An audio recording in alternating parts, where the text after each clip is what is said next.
The massive alien vessel hung silently above Earth's atmosphere, its metallic surface reflecting the pale blue of the planet below. Inside the United Nations Interstellar Research Center, Jae-won Park leaned forward, his eyes fixed on the holographic display showing the intricate details of the unexpected visitor. Dr. Hyejin Kim stood beside him, her fingers moving swiftly across the communication panel. The room was tense, filled with a mixture of anticipation and fear. Nobody had expected first contact to happen quite like this. The alien ship made no aggressive moves. It simply hovered, watching, waiting. Sensors from around the globe tracked its every-minute movement while military installations remained on high alert. Jae-won knew this was a moment that would change human history forever. A soft beep interrupted the silence. The communication system was activating. Dr. Kim adjusted some settings, her hands steady despite the racing of her heart. The screen flickered, and then a strange, crystalline language began to translate. "We are the observers," the message read. "We have come to assess." Jae-won understood immediately. This wasn't a typical first contact scenario.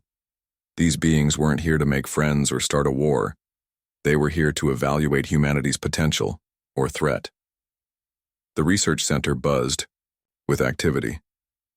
Scientists from around the world had been gathered, each specializing in different fields. Linguists, physicists, anthropologists, and military strategists worked side by side, trying to understand the intentions of their unexpected visitors. Outside, the world continued its daily routine, completely unaware of the momentous event happening above them. Traffic moved through city streets, people went to work, children played in parks. Life continued as normal, even as humanity's fate hung in the balance. Jae-won remembered the briefings, the endless meetings that had prepared them for this possibility. No one truly believed first contact would happen in their lifetime, and yet here they were. The alien ship began to pulse with a soft, blue light. It wasn't threatening, but it wasn't comforting either. "It was a scan," Dr. Kim explained. "They were collecting data about Earth, about humans, about everything." "What do they want?" a young researcher asked, her voice trembling slightly. Jae-won didn't answer immediately. He understood something the others didn't. This wasn't about what the aliens wanted. This was about how humans would respond. Reports started flooding in from around the globe. Satellite images, military tracking systems, civilian observatory reports, all confirmed the same thing. One alien vessel, massive, silent, watching. The communication system sparked again. Another message appeared: humanity, potential or threat. Assessment begins. Those simple words sent a chill through the research center. An assessment. It sounded clinical, almost cold. But Jae-won knew what it meant. They were going to determine whether humans were worth engaging with or eliminating. Dr. Kim pulled up multiple data streams, tracking everything from global technological capabilities to environmental conditions, from military strengths to cultural complexity. Humanity was about to be judged, and they would be judged by standards they might not even understand. The alien ship began to move, slowly rotating, its sensors clearly mapping every inch of the planet. It wasn't just looking at cities or military installations. It was studying everything: forests, oceans, mountain ranges, human settlements both large and small. Jae-won realized then that this was more than a first contact scenario. This was a test, and humanity would need to show its best face. As hours passed, tension grew. World leaders were briefed. Military forces were put on silent alert. The global scientific community worked together in ways they never had before, sharing information, analyzing data, preparing responses. The alien vessel continued its silent observation, a constant reminder that everything was about to change. Humanity's future would be decided in these moments by how they responded to this unexpected visitor. The alien research team watched in growing confusion as human capabilities began to unfold before their sensors. What they had initially considered a primitive species was proving to be something entirely different. In a small laboratory in California, a team of young engineers worked on a problem that would have taken the alien civilization months to solve. They were designing a communication system that could adapt to multiple frequency ranges, using nothing more than standard computer components and some incredibly creative coding. Ravi Cho, the lead alien observer, studied the data streams with increasing interest. Humans didn't approach problems like any other species he had encountered. Where most civilizations would create complex, rigid solutions, humans invented flexible, adaptive technologies that seemed to change and grow, almost like living organisms. A breakthrough came when the engineering team discovered a way to use quantum entanglement principles in their communication design. What should have been a complicated years-long research project was solved in less than 3 weeks. The alien observers found this impossible to comprehend. Meanwhile, on the other side of the planet, a group of environmental scientists was developing a new method of carbon capture that could potentially reverse decades of climate damage. They weren't just solving problems. They were reimagining entire systems of interaction between technology and nature. The alien ship continued its silent observation. Its advanced sensors picked up countless instances of human innovation. Sijak medical research facilities, scientists were developing nanotechnologies that could potentially cure diseases thought to be incurable. In agricultural centers, new crop designs could grow in previously impossible conditions. Ravi Cho noticed something even more fascinating. Humans didn't work in isolation. Their greatest strength seemed to be their ability to collaborate, to share information across different disciplines, cultures, and geographical boundaries. A mathematician in India could contribute to a medical breakthrough in Brazil with just a few digital communications. The research team began to compile a report that was becoming increasingly difficult to categorize. Humans weren't just a technological species. They were something more dynamic, more unpredictable.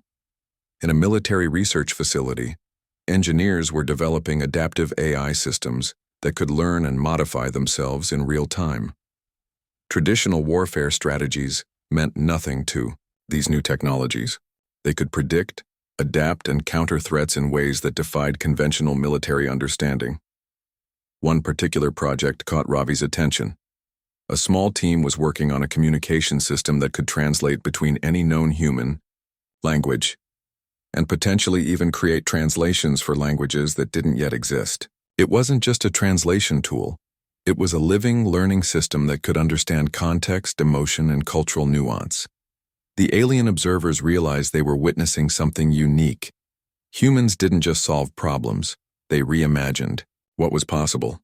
Their technology wasn't about creating perfect, unchanging systems. It was about constant adaptation, constant growth.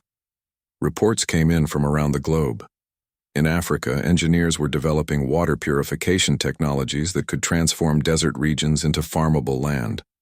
In Japan, robotics teams were creating assistive technologies that could help people with severe disabilities interact with the world in entirely new ways.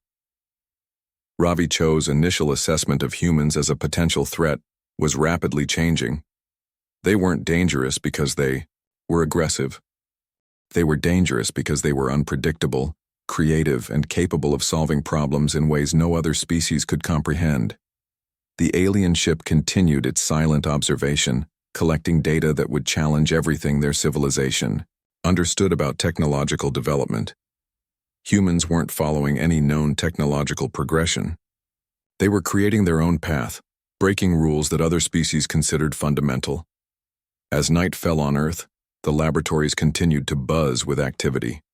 Researchers worked, shared ideas, collaborated across continents. They didn't know they were being watched. They were simply doing what humans do best: exploring, creating, pushing boundaries. The alien research team knew one thing with absolute certainty. Humans were not what they had initially believed.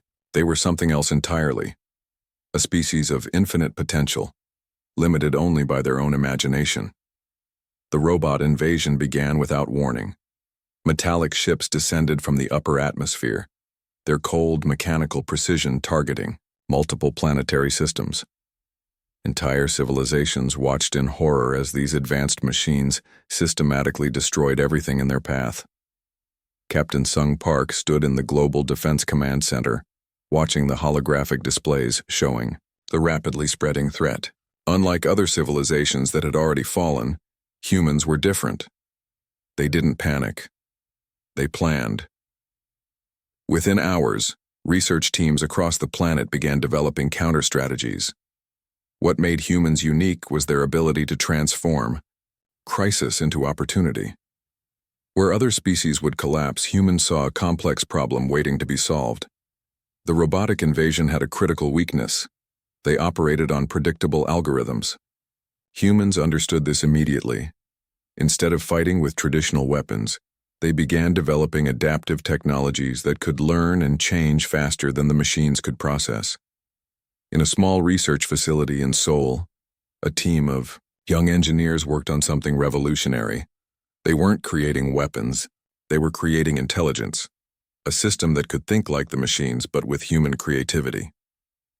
Dr. Min Seo Kim, a brilliant computer scientist, discovered a way to introduce quantum uncertainty into mechanical systems. Her algorithm was simple, yet groundbreaking. It would make predictive systems unpredictable, essentially creating digital chaos that machines couldn't understand. Military strategists watched in amazement as human teams approached the invasion from multiple angles. They weren't just defending, they were learning, adapting, transforming the entire concept of warfare. Communication networks across Earth began sharing information at unprecedented speeds. A solution developed in Brazil could be implemented in Australia within minutes. The global human network became a living, breathing defense system. Satellite networks were repurposed. Communication systems became weapons. Every piece of technology became a potential tool of resistance. The robotic invasion had made a critical mistake. They had underestimated human adaptability. Captain Sung Park coordinated global efforts. Unlike traditional military leaders, he understood that this wasn't about individual nations. This was about human survival. Countries that had been historical enemies now worked together with remarkable efficiency. The alien observers watching this conflict were stunned. Humans weren't just fighting. They were evolving their entire technological understanding in real time. Each robotic attack was met with a solution that the machines couldn't predict or counter. Technological breakthroughs happened daily. Neural network algorithms that could predict machine movements, quantum communication systems that could disrupt robotic signals, adaptive AI that learned faster than any known technological system. What the robots didn't understand was human unpredictability. Traditional warfare followed rules. Humans didn't have rules. They had creativity. They had the ability to imagine solutions that didn't exist moments before. A young programmer in Mumbai discovered a way to introduce emotional complexity into defensive algorithms. By adding human-like decision-making processes, the defense systems became something more than machines. They became adaptive intelligence. The robotic invasion, which had destroyed multiple advanced civilizations, began to falter. Their predictive models collapsed. Their strategic systems became confused. Humans were fighting a war that didn't follow any known technological rulebook. Within weeks, the invasion transformed from a potential extinction event into a turning point for human technological development. What started as a threat became an opportunity for unprecedented growth. Captain Sung Park watched the final robotic ships retreat. They hadn't just defended Earth. They had demonstrated something far more important. Human potential was limitless, unpredictable, and fundamentally uncontrollable. The alien observers made a critical note in their assessment. Humans were not just a species. They were a force of nature. Complex, adaptive, and impossible to categorize. Dr. Min Park stood in the center of the global research facility, surrounded by holographic displays showing a network unlike anything previously conceived. What began as a simple communication project had transformed into something revolutionary. A living, breathing system of collective human intelligence. The breakthrough was elegantly simple. By creating a neural network that could connect human minds across digital platforms, they had discovered a way to solve complex problems faster than any computer. It wasn't about individual intelligence anymore. It was about collective potential. Researchers from Tokyo, Sao Paulo, Lagos, and Moscow worked simultaneously, their thoughts and ideas merging through an advanced digital platform. Each participant wore a small neural interface that allowed for instant information sharing, creative problem-solving, and collaborative thinking. The alien observers watched in complete amazement. Humans were creating something that defied their understanding of intelligence. This wasn't just a communication system. It was a collective consciousness that could solve global challenges in minutes. A complex engineering problem that would have taken traditional teams years was now being solved in hours. The network didn't just share information, it transformed it, adapted it, reimagined it constantly.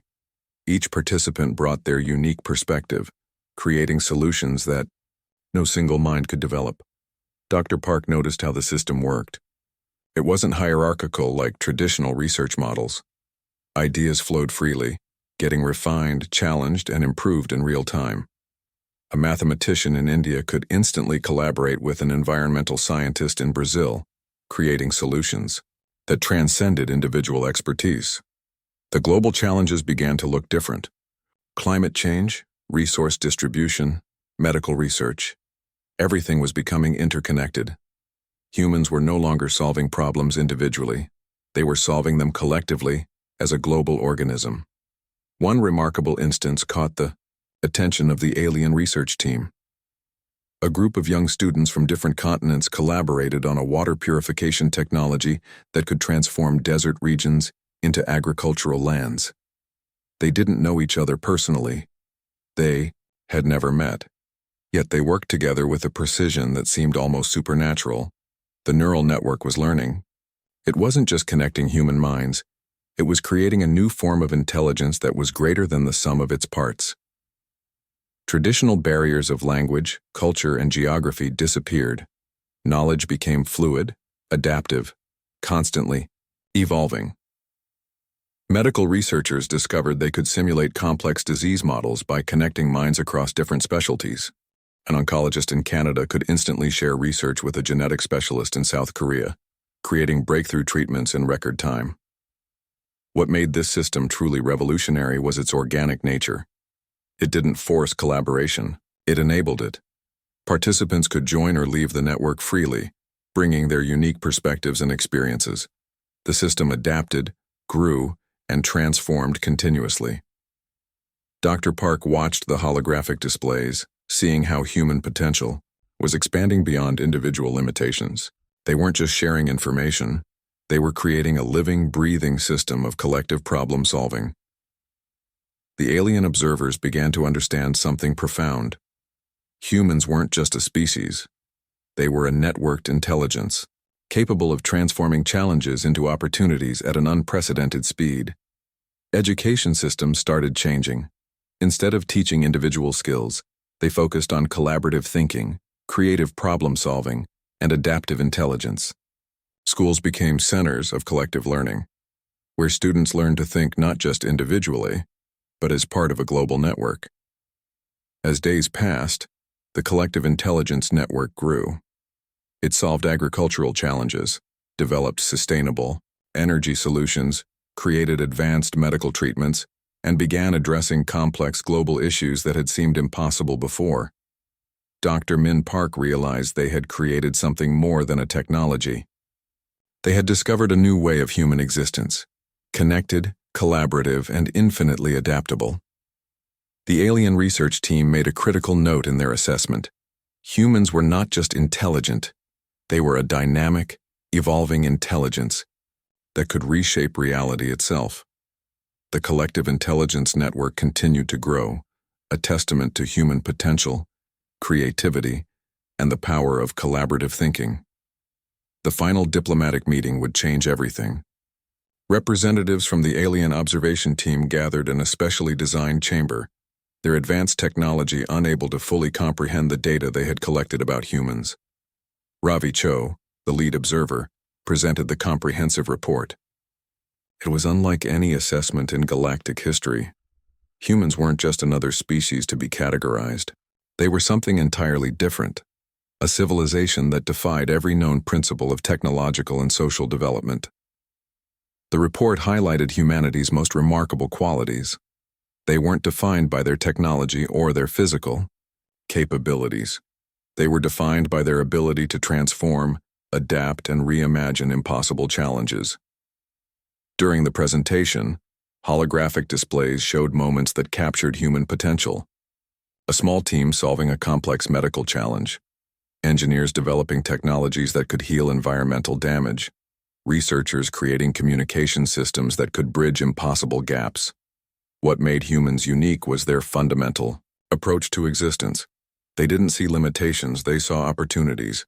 Where other civilizations would collapse under pressure, humans would find creative solutions that nobody could predict. The alien High Council listened in stunned silence. The report challenged everything they understood about intelligent life. Humans weren't just survivors. They were transformative beings capable of reshaping reality itself. One remarkable segment of the report focused on human collaborative intelligence. Their ability to connect minds across global networks, solve complex problems in real time, and continuously evolve their understanding was unprecedented in galactic records. The observation team had tracked humanity's journey from a potentially destructive species to a civilization with incredible potential.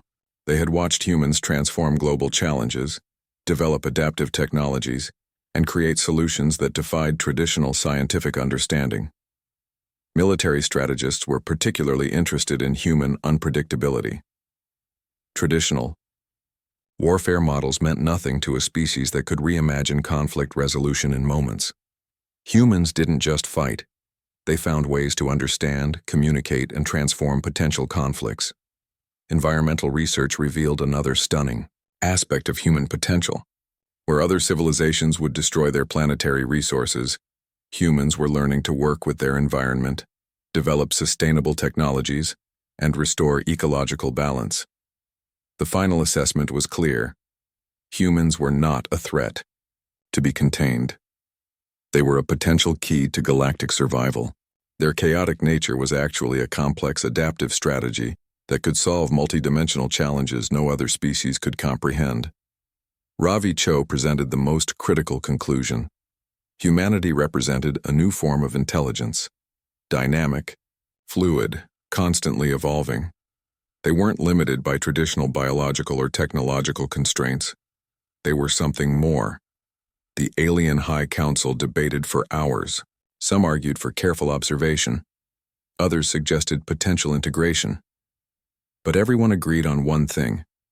Humans were unlike anything they had ever encountered. Medical breakthroughs, technological innovations, collaborative problem-solving. Humans had demonstrated an ability to transform challenges into opportunities at an unprecedented speed. They didn't just survive. They reimagined survival itself. The observation mission had begun with a simple question. Is humanity a potential threat? It was ending with a profound revelation. Humans were the universe's most dynamic and potentially transformative species. As the diplomatic meeting concluded, the alien representatives understood something fundamental. Humanity wasn't just another civilization to be studied. They were a force of nature, complex, unpredictable, and filled with infinite potential. The report would be sent to galactic archives, a testament to a species that had defied every known principle of technological and social development. Humans had shown that intelligence wasn't about perfection. It was about adaptation, creativity, and the ability to transform the impossible into reality. Ravi Cho made one final note in the assessment. Humanity's true potential was not in their current achievements, but in their unlimited capacity for growth, understanding, and reimagining what was possible.